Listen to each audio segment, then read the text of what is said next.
Daniel. Introduction. Date and authorship.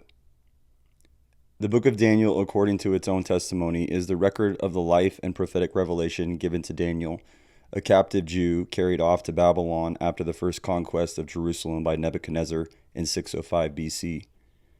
The record of events extends to the third year of Cyrus, 536 BC, and accordingly covers a span of about 70 years. Daniel himself may well have lived on to about 530 BC, and the book of Daniel was probably completed in the last decade of his life. Although Daniel did not speak of himself in the first person until chapter 7, there is little question that the book presents Daniel as its author.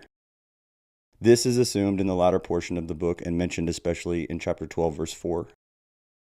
The use of the first person with the name Daniel is found repeatedly in the last half of the book, chapter 7, verse 2, verse 15, verse 28, chapter 8, verse 1, 15, 27, chapter 9, verse 2, chapter 10, verse 2, 7, 11, 12, chapter 12, verse 5.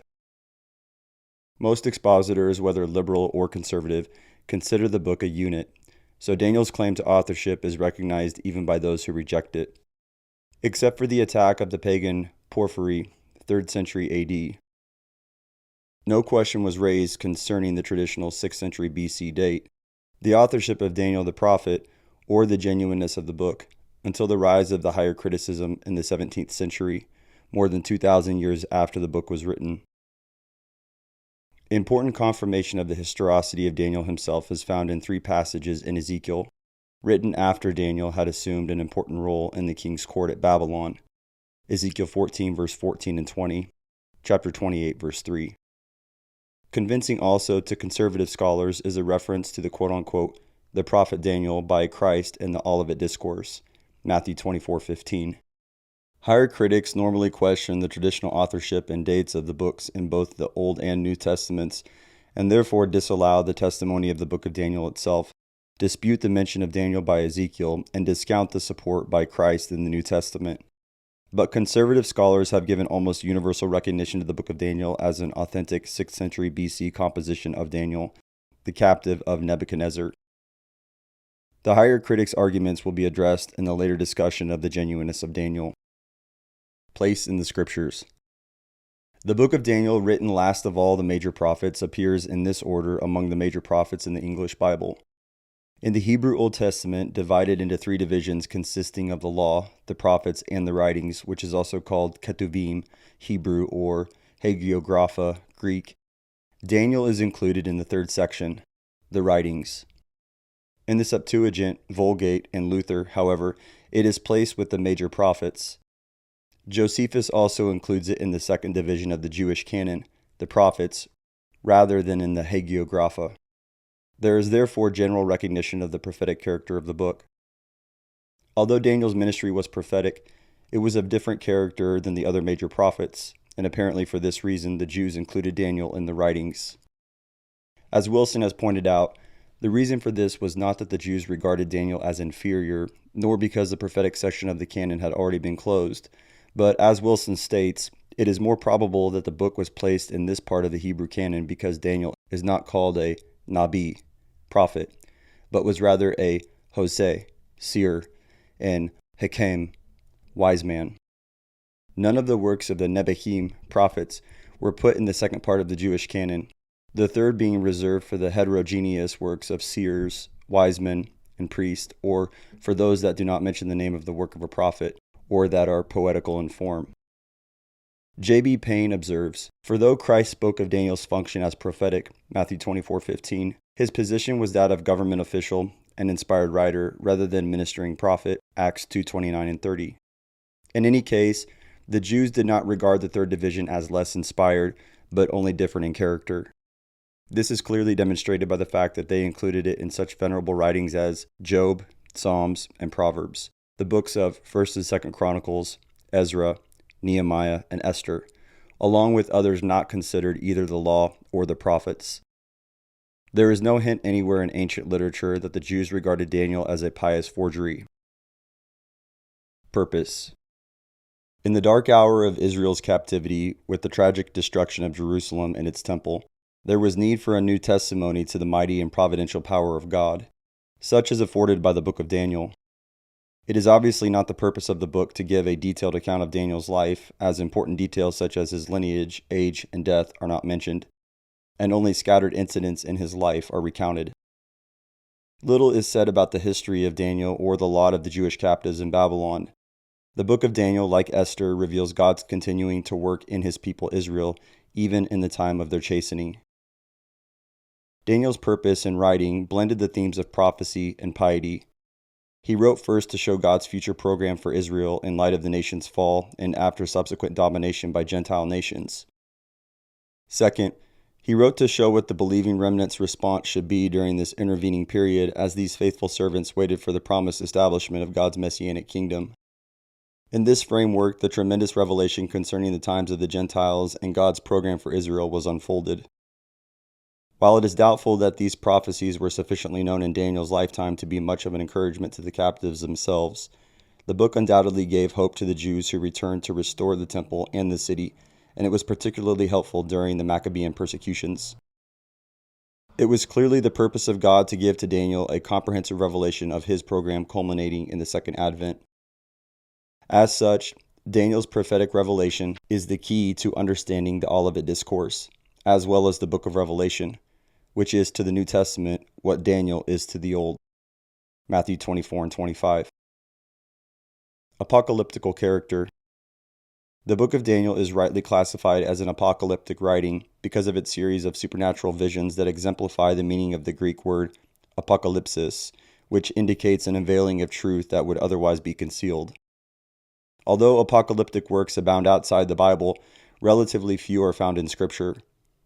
In the New Testament, only the book of Revelation can be classified as apocalyptic, but in the Old Testament, Ezekiel and Zechariah are sometimes classified as apocalyptic in addition to Daniel.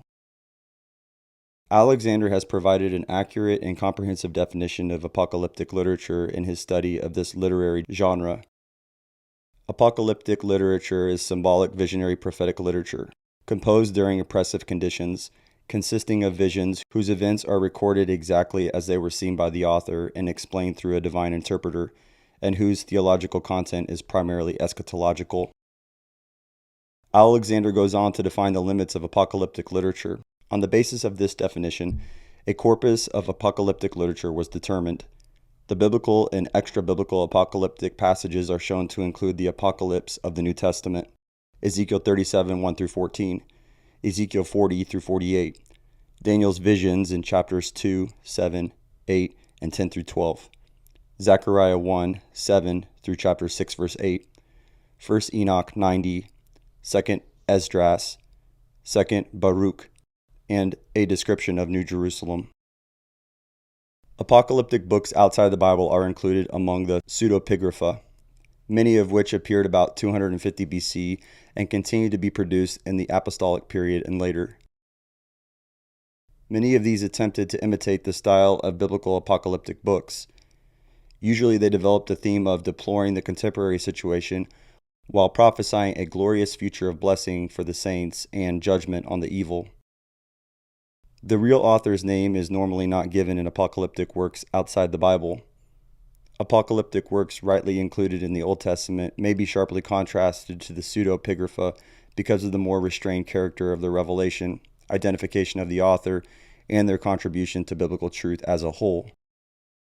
Apocalyptic works classified as pseudepigrapha include such titles as Ascension of Isaiah, Assumption of Moses, Book of Enoch, Book of Jubilees, Greek Apocalypse of Baruch, Letters of Aristeas, 3rd and 4th Maccabees, Psalms of Solomon, Secrets of Enoch, Sibylline Oracles, Syriac Apocalypse of Baruch, Testament of the 12 Patriarchs, Apocalypse of Adam, Elijah and Zephaniah, and Testament of Abraham, Isaac, and Jacob. It tends to deprecate apocalyptic books in the Bible and equate them with the sometimes incoherent and extreme symbolism of the pseudepigrapha. But there is really no justification for this. Even a casual reader can detect the difference in quality between scriptural and non-scriptural apocalyptic works. Frequently, the apocalypses of scriptural writings are attended by divine interpretation that provides the key to understanding the revelation intended. The fact that a book is apocalyptic does not necessarily mean that its revelation is obscure or uncertain, and conservative scholarship has recognized the legitimacy of apocalyptic revelation as a genuine means of divine communication. If close attention is given to the contextual interpretive framework, apocalyptic books can yield solid results to the patient exegete. Languages. An unusual feature of the book of Daniel is the fact that the central portion is written in biblical Aramaic rather than Hebrew. Chapter 2, verse 4 through chapter 7, verse 28.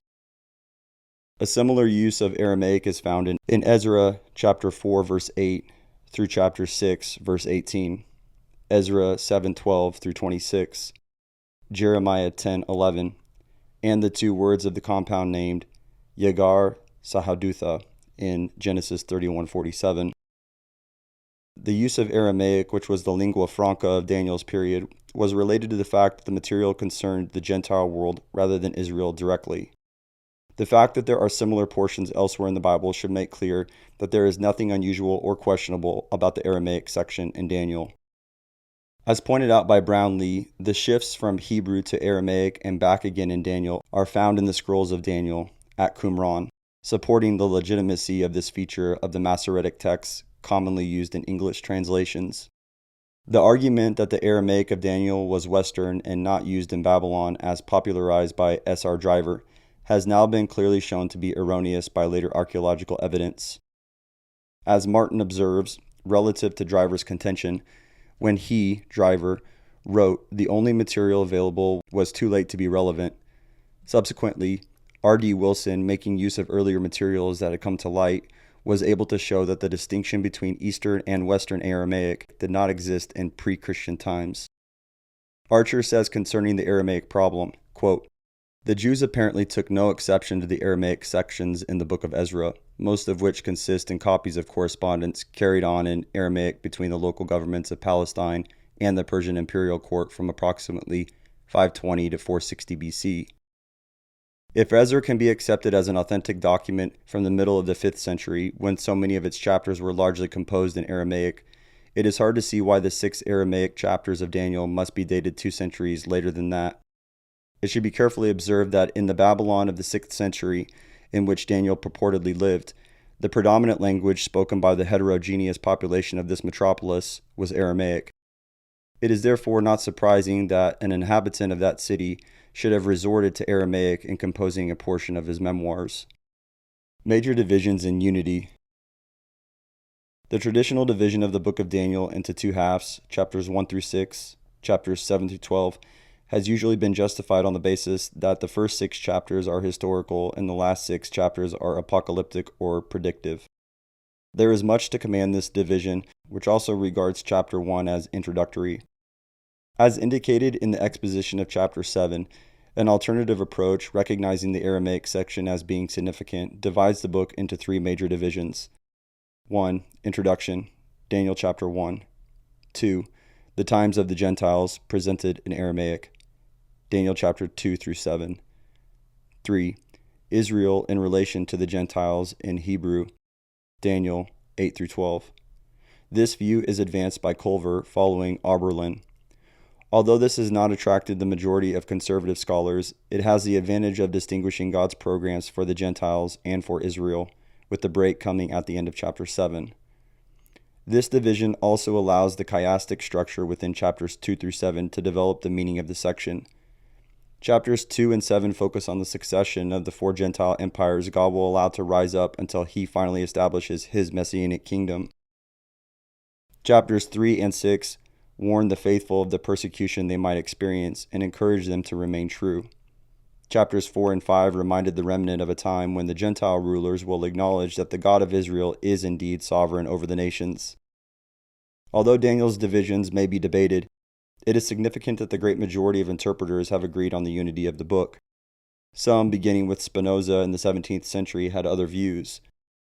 Montgomery, for instance, offers a minority view, even among critics, that chapters 1 through 6 were written by an unknown writer in the 3rd century BC, and that chapters 7 through 12 were written in the Maccabean period, 168 to 165 BC. It is significant that all who deny the unity of the book also deny its genuineness as a 6th century BC writing. Although the two halves of Daniel differ in character, there is obvious historical continuity that supports the unity of the book. The same Daniel who is introduced in chapter 1 is mentioned 3 times in chapter 12. The evidence is overwhelming in favor of the unity of the book. Apocryphal traditions. In the Greek version of Daniel, several additions are made to the book that are not found in Hebrew or Aramaic text. Included are the prayer of Azarias, the song of the 3 holy children, Susanna and Bel and the dragon. The prayer of Azarias and the song of the 3 holy children contain the prayer and praise of Daniel's 3 companions while in the fiery furnace in Daniel 3, with phrases from Psalm 148. Susanna is the story of a woman protected by Daniel who obtains the conviction of 2 judges guilty of attempting her seduction. These judges were executed according to Mosaic law. Bel and the dragon includes 3 stories in which Daniel destroys the image of Bel, kills the dragon, and is fed by Habakkuk the prophet while living in the lion's den for 6 days, an amplified account of Daniel 6. These stories have been rejected from the scriptures as not properly belonging in the book of Daniel. Miller notes that the fragment of Daniel discovered at Qumran omitted these additions from Daniel 3 that are found in the Greek, Syriac, and Latin versions of the book. Genuineness. The genuineness of Daniel as a 6th century BC writing by the prophet Daniel does not seem to have been questioned until the 3rd century AD when Porphyry, a pagan Neoplatonist, attacked the book. He asserted that it was a 2nd century BC forgery. Porphyry's 15 books against the Christians are known to us only through Jerome. Porphyry's attack immediately aroused the defense of Daniel on the part of the early fathers. Jerome, AD 347 to 420, in his introduction to his commentary on Daniel, summarized the situation at that time in these words.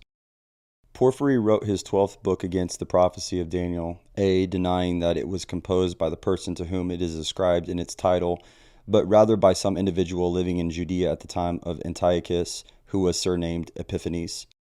He furthermore alleged that Daniel did not foretell the future so much as he related the past, and lastly, that whatever he spoke of up till that time of Antiochus contained authentic history, whereas anything he may have conjectured beyond that point was false, inasmuch as he would not have foreknown the future.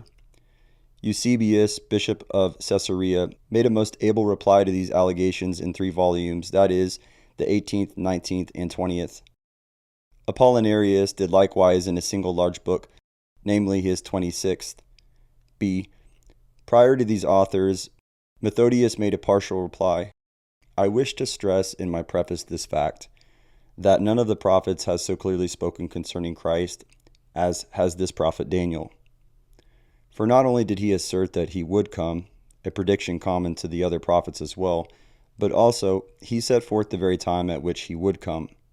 Moreover, he went through the various kings in order, stated the actual number of years involved, and announced beforehand the clearest signs of events to come. And because Porphyry saw that all these things had been fulfilled and could not deny that they had taken place, he overcame this evidence of historical accuracy by taking refuge in this evasion, contending that whatever is foretold concerning Antichrist at the end of the world was actually fulfilled in the reign of Antiochus Epiphanes, because of certain similarities to things which took place at his time. But this very attack testifies to Daniel's accuracy, for so striking was the reliability of what the prophet foretold that he could not appear to unbelievers as a predictor of the future, but rather a narrator of things already past. And so wherever occasion arises in the course of explaining this volume, I shall attempt briefly to answer his malicious charge, and to controvert by simple explanation the philosophical skill, or rather the worldly malice, by which he strives to subvert the truth, and by specious legerdemain to remove that which is so apparent to our eyes. This statement may be taken as the attitude of the Church consistently held until the rise of higher criticism in the 17th century. At that time, the suggestion of Porphyry began to be taken seriously, and arguments were amassed in support of a 2nd century date for Daniel. It should be noted at the outset that 1. The theory had an anti-Christian origination, 2. No new facts were raised that challenged the previous judgment of the Church, and 3. The support of Porphyry by higher critics was a part of their overall approach to the Scriptures, which tended almost without exception to deny the traditional authorship of most books of the Bible. They claimed that books frequently had several authors and went through many redactions, and most importantly, included the almost universal denial by the higher critics of the traditional doctrine of biblical inerrancy and verbal plenary inspiration. The attack on Daniel was part of an attack upon the entire scriptures, using the historical critical method. The great volume of these objections, based for the most part on higher critical premises, which in themselves are subject to question, involve so many details that an entire volume is necessary to answer them completely. At best, a summary of the problem and its solution can be considered here. Generally speaking, critical objections to particular texts have been treated in the exposition of Daniel where they occur in the text. However, a review of major features of the critical attack of the genuineness of Daniel is presented here. Kepler summarized critical objections under 10 headings. 1. About 200 BC, the prophets were added to the law to compose the Jewish Bible. Yet Daniel is not among the prophets, being added to the sacred writings about AD 90 when the Jewish Bible was completed. 2. The book of Daniel is not mentioned in any Jewish literature until 140 BC when the Sibylline oracles, chapters 3, verse 397 through 400, refer to it. In Baruch, chapters 1, verse 15 through chapters 3, verse 3, written about 150 BC, there is a prayer similar to that in Daniel 9, verse 4. The book of Daniel is also alluded to in 1 Maccabees, chapter 2, verse 59, written about 125 BC. Daniel is referred to 164 times in 1 Maccabees, the Sibylline oracles, and Enoch, written about 95 BC. 3. Jesus ben Sirach, about 190 BC, lists the great men of Jewish history. Ecclesiasticus, chapters 44, verse 1 through chapters 50, verse 24. But among these names, that of Daniel is missing. 4. Words borrowed from the Babylonian, Persian, and Greek languages appear in Daniel. 5. Jeremiah is mentioned as a prophet, chapters 9, verse 2, and his writings are referred to. 6.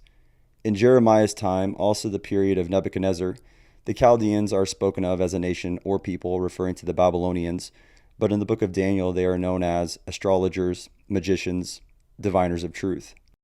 7.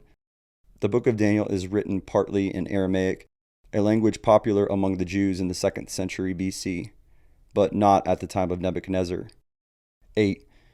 The author has an excellent view of history after the time of Alexander the Great, especially during the Maccabean struggles, but his history shows many inaccuracies during the Babylonian and Persian periods. 9. The theology regarding the resurrection of the dead and ideas about angels show that the author lived at a time later than that of Nebuchadnezzar. The same may be said in regard to his concern for diet, fasting, and ritualistic prayers. 10. The pattern and purpose of the book of Daniel as an apocalypse, which reinterprets history from the time of Nebuchadnezzar until the time of Judas Maccabeus and Antiochus IV, and written in 165 BC, fits better into the scheme and purpose of Daniel than if the book were written in the period of Nebuchadnezzar, predicting history for the next 450 years. These critical objections to Daniel may be grouped into 6 categories. 1. Rejection of its canonicity. 2. Rejection of detailed prophecy. 3. Rejection of miracles. 4. Textual problems. 5. Problems of language. 6. Alleged historical inaccuracies. As previously explained, Daniel is included in the writings, the 3rd section of the Old Testament, not in the prophetic section. Unger has defined the erroneous critical view of this as follows. Daniel's prophecy was placed among writings in the 3rd section of the Hebrew canon and not among the prophets in the 2nd division, because it was not in existence when the canon of the prophets was closed, allegedly between 300 to 200 BC. However, as noted earlier, Daniel was not included because his work was of a different character than that of the other prophets. Daniel was primarily a government official, and he was not commissioned to preach to the people and deliver an oral message from God, as was, for instance, Isaiah or Jeremiah. It is questionable whether his writings were distributed in his lifetime. Further, the writings were not so classified because they were late in date, since they included such works as Job and 1st and 2nd Chronicles, but the division was based on the classification of the material in the volumes. Most importantly, the writings were considered just as inspired and just as much as the Word of God as the Law and the Prophets. This is brought out in the fact that Daniel is included in the Septuagint, along with other inspired works, which would indicate that it was regarded as genuinely inspired. The denial that the book was in existence in the 6th century BC disregards the 3 citations referring to Daniel and Ezekiel, as well as all the evidence in the book itself: Ezekiel 14:14, Ezekiel 14:20, Ezekiel 28:3. Yet liberal critics tend to disregard the references to Daniel in Ezekiel. Montgomery states, quote, "There is then no reference to our Daniel as a historic person in the Hebrew Old Testament," end quote. Montgomery holds that Ezekiel's reference is to another character, whom he describes as, quote, "the name of an evidently traditional saint," end quote. The quote-unquote traditional saint mentioned by Montgomery refers to a quote-unquote Daniel who apparently lived about 1400 BC. In 1930, several years after Montgomery wrote his commentary, archaeologists digging at ancient Ugarit, modern Ras Shamra, found some clay tablets detailing a legend of a Canaanite by the name of Akwat, who was the father of a man called Daniel. In the tablet, Daniel is portrayed as being a friend of widows and orphans, and as a man who was usually wise and righteous in his judgments. This is the one who Montgomery asserts is referred to in Ezekiel 14:14 and verse 20 as a worthy ancient character on the same plane as Noah and Job. Daniel, the son of Akwat, however, was a Baal worshipper who prayed to Baal and partook of food in the house of Baal. He is pictured as worshiping his ancestral gods and offering sacrifices to idols. He was also guilty of cursing his enemies and living without a real hope in God. It is hard to imagine that Ezekiel, writing by inspiration, would hold up such a character as an example of a godly man. Such a judgment is hardly in keeping with the facts. If the Ezekiel references are insufficient, certainly Christ's clear attestation to the genuineness of Daniel should be admitted as valid. Matthew 24:15. Boutflower writes, "Now, what is the witness of Christ respecting this book of Daniel?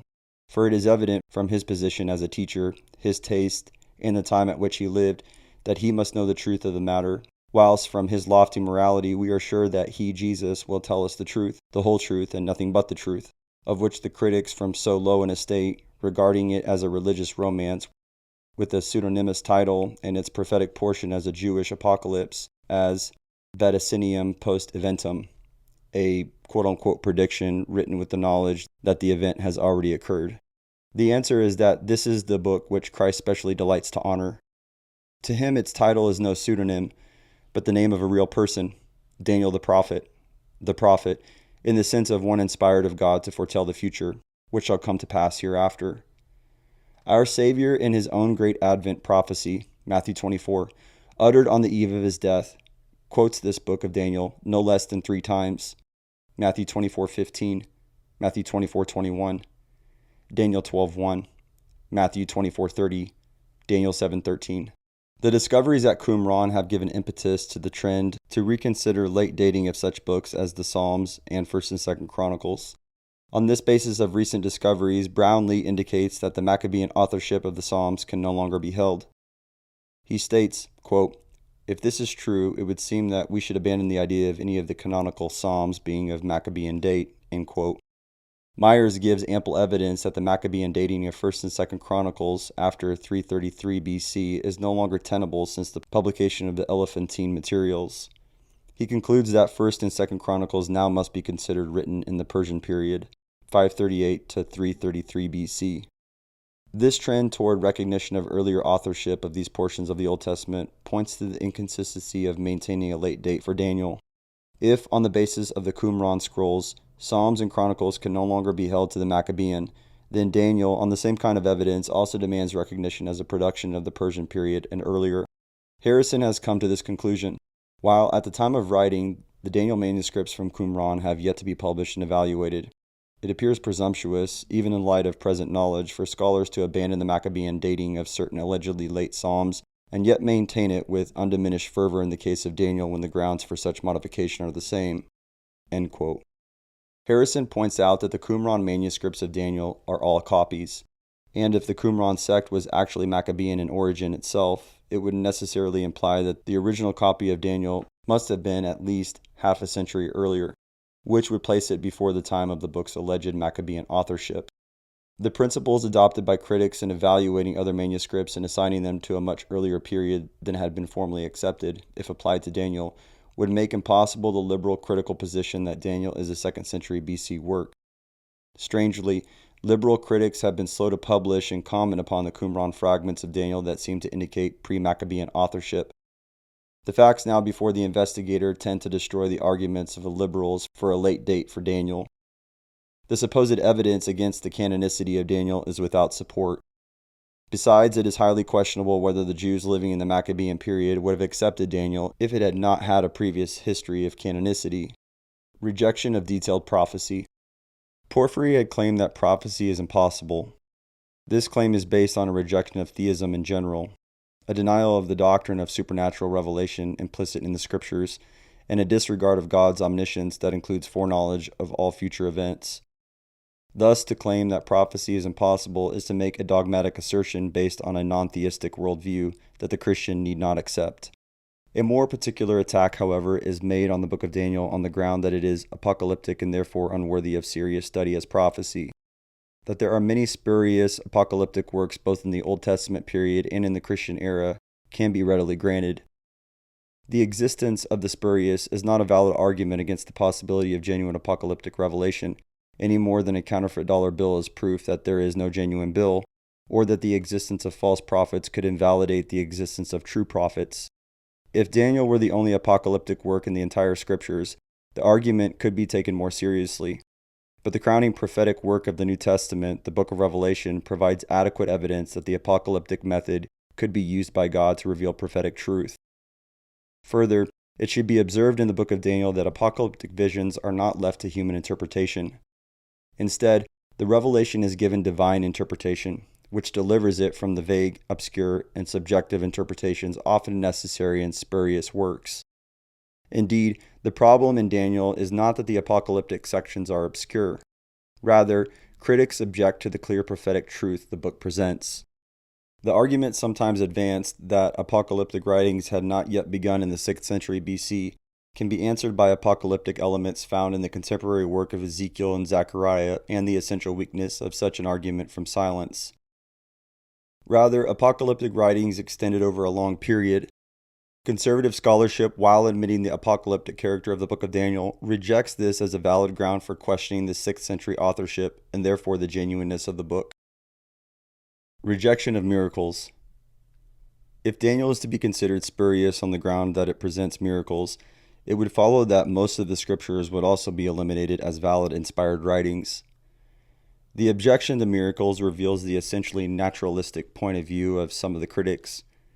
Daniel's miracles are no more unusual than some of those attributed to Christ in the Gospels, to Elijah in the book of 1 Kings, or to Moses and Aaron in the Pentateuch. Indeed, the deliverance of Daniel's 3 companions in Daniel 3 and of Daniel himself in Daniel 6 is no more unusual than Christ passing through the mob that was threatening to throw him over a cliff, Luke 4:29 and 30, or Peter's deliverance from prison, Acts 12:5-11.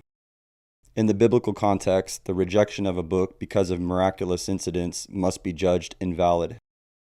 Textual problems. Critics have raised textual problems almost without number in relation to the Book of Daniel, but they have also contradicted each other, testifying to the subjective character of these criticisms. Critics have especially concentrated on the Aramaic portions, alleging many redactions and various degrees of tampering with the text, but there is wide divergence in their findings.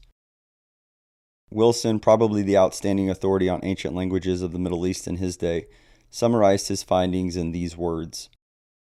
We claim, however, that the composite Aramaic of Daniel agrees in almost every particular of orthography, etymology, and syntax with the Aramaic of the North Sem inscriptions of the 9th, 8th, and 7th centuries BC, and of the Egypt papyri of the 5th century BC, and that the vocabulary of Daniel has an admixture of Hebrew, Babylonian, and Persian words similar to that of the papyri of the 5th century BC, whereas it differs in composition from the Aramaic of the Nabateans, which is devoid of Persian, Hebrew, and Babylonian words, and is full of Arabisms, and also from that of the Palmyrenes, which is full of Greek words, while having but 1 or 2 Persian words and no Hebrew or Babylonian. Wilson finds the textual problems are no different from those of other books whose genuineness has not been assailed.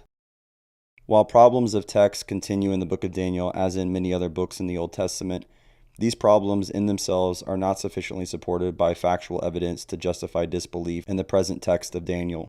As with many other arguments against Daniel, the presuppositions of the higher critics that lead to these arguments are in themselves suspect, and the widespread disagreement among the critics as to the nature and extent of the textual problems tends to support the conclusion that they are invalid. Problems of language. Critics have objected to the presence of various Greek and Persian words in the book of Daniel as if this proved a late date. As brought out in the exposition of Daniel 3, where a number of these Persian and Greek words are found, in the light of archaeological discoveries, this objection is no longer valid.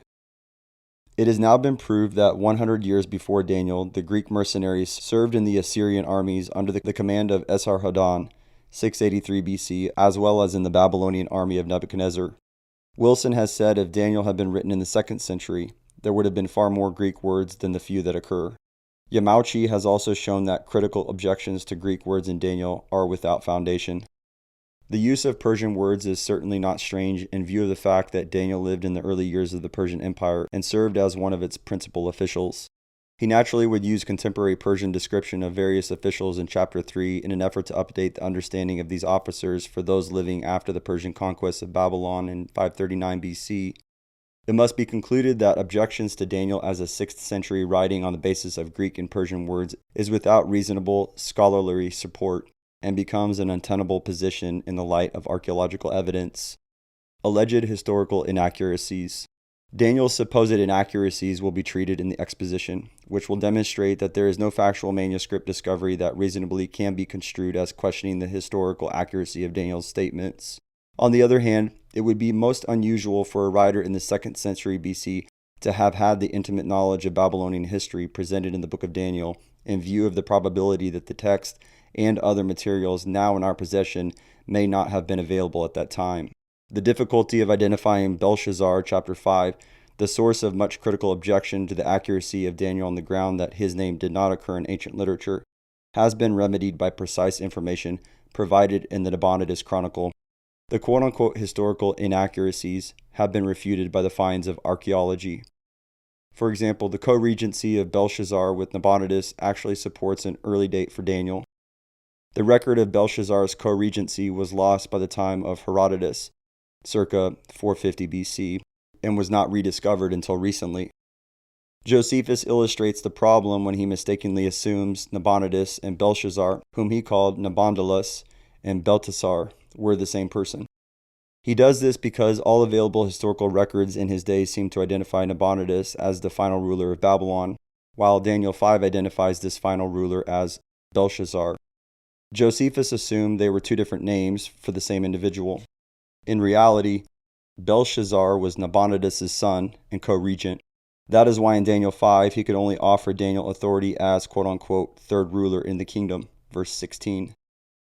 Cuneiform inscriptions have been discovered that confirm Daniel's description of the relationship between Nabonidus and Belshazzar. Questions continue to be raised concerning the identity of Darius the Mede, also considered in the exposition, but the critics' argument is entirely from silence. Nothing has been found to contradict the conclusion that Darius is either another term for Cyrus himself or an appointee of Cyrus who was of the Median race and therefore called the quote-unquote the Mede.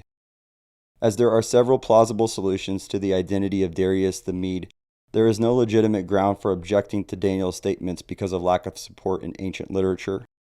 There are hundreds of historical facts in the Bible that cannot be independently verified through external sources, and the Bible itself must be taken as a legitimate ancient manuscript whose testimony should stand until well-established facts raise questions. Those who claim that Daniel was written in the 2nd century BC allege that the quote-unquote prophecies relative to the Medo-Persian and Grecian empires are often inaccurate. In particular, the claim is made that Daniel teaches a separate Median kingdom as preceding the Persian kingdom, which is historically inaccurate. But in the first place, the critics seemingly willfully twist Daniel's words to teach what he does not teach, namely, a separate Median empire. Second, the alleged discrepancy between the prophecy and its fulfillment is in the minds of the critics. Conservative scholars have no difficulty in finding accurate historical fulfillment of genuine prophecies made by Daniel in the 6th century BC. Here the critics are guilty of circular argument based on a false premise which leads to questionable conclusions.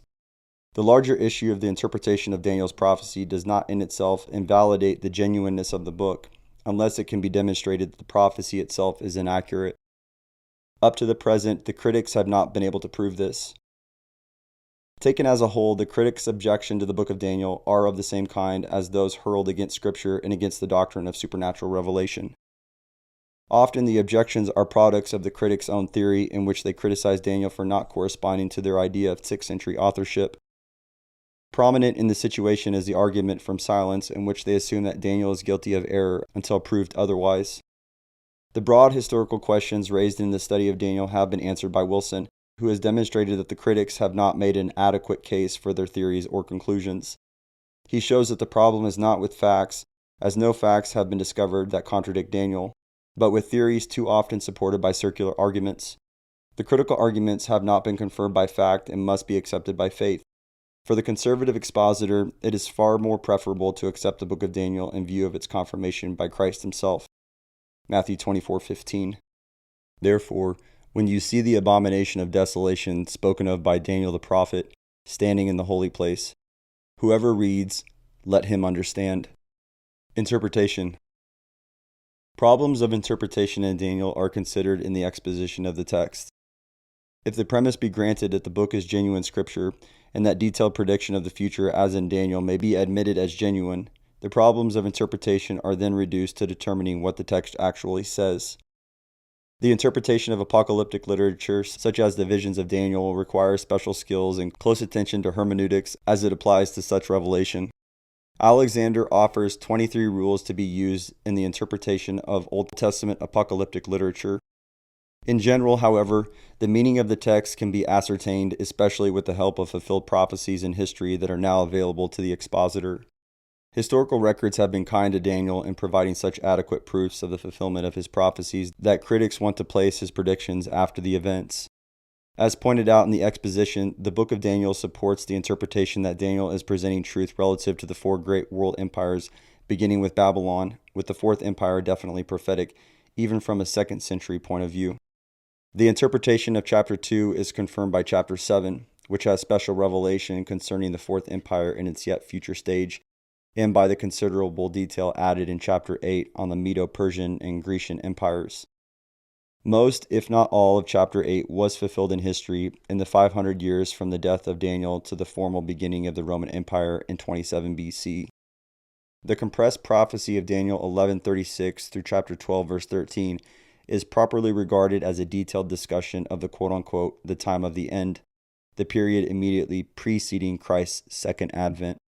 Chapter 9 verse 24 through 27, giving the broad view of Israel's history, may be considered fulfilled today with the exception of verse 27, another prophecy of the role of Israel in the years immediately preceding the second advent. Taken as a whole, the interpretation of Daniel provides a broad outline of God's program for the Gentiles from Daniel to the second advent, and the program for Israel for the same period with Daniel 9:24, beginning in Nehemiah's time. The support of these interpretations, as opposed to contrary views, will be presented in the exposition. Theology. In its broad revelation, the book of Daniel provides the same view of God that appears elsewhere in the Old Testament, namely, a God who is sovereign, loving, omnipotent, omniscient, righteous, and merciful. He is the God of Israel, but he is also the God of the Gentiles. Both of these are amply sustained in Daniel. Although Daniel does not concern himself primarily with messianic prophecy, the first coming of Christ is anticipated in Daniel 9:26, including his death on the cross and the later destruction of Jerusalem. Details of Christ's second advent are illuminated in chapters 7 and 12. The doctrine of angels is prominent in the book of Daniel, with Gabriel and Michael named and active in the events of the book. In this, Daniel adds to other Old Testament accounts, but the liberal criticism that Daniel borrowed angelic lore from Babylonian and Persian sources is unjustified and not supported by the text. In his doctrine of mankind, Daniel fully bears witness to human depravity, to God's righteous judgment on sinful human beings, and the possibility of mercy and grace, as illustrated in chapter 4 in the conversion of Nebuchadnezzar. Daniel's clear testimony to resurrection in chapter 12 has been attacked by critics as being out of keeping with his times, pagan or apocryphal sources, and as being unnoticed by the minor prophets who followed him. All of these allegations are without adequate foundation. The doctrine of resurrection is brought out clearly in Job 19:25 and 26 as normally interpreted. The resurrection of Israel is mentioned in Isaiah 26:19. Ezekiel's vision of the Valley of Dry Bones, chapters 37, while referring to the restoration of Israel nationally, requires the individual resurrection of Israel to accomplish its purpose. Also embedded in the Old Testament are references to the Book of Life, or the Book of Remembrance, which is related to resurrection as early as Exodus 32:32 and 33. In addition, the Old Testament doctrine of Messiah carries with it a doctrine of resurrection, and this theme begins, of course, in Genesis 3:15. On the other hand, apocryphal books rarely mention the resurrection of both the righteous and the unrighteous. Archer finds mention only in the Book of the 12 Patriarchs. Further, as Archer points out, the doctrine of the Last Judgment, which implies resurrection, is a frequent theme of prophecy as found in Zephaniah, Haggai, Zechariah, and Malachi, as well as in many of the Psalms. Accordingly, the objections of critics that Daniel's doctrine of resurrection was unsuited for the 6th century BC was borrowed from pagan sources or was unnoticed by the minor prophets who wrote after Daniel lack evidential support and are contradicted by the facts of Scripture. There is no good reason why God could not reveal these truths to Daniel in the 6th century BC. Of interest is Daniel's faith that he would be resurrected at the end of the days, that is, at the second advent of Christ. Daniel 12:13. But you, go your way to the end, for you shall rest, and will arise to your inheritance at the end of the days. Daniel's contribution to eschatology is evident, with his main theme being the course of history and Israel's relation to it, culminating in the second advent of Christ. Daniel makes a tremendous contribution to theology in keeping with the broad testimony of Scripture, but constituting a distinct advance in Old Testament revelation. Conclusion to the introduction.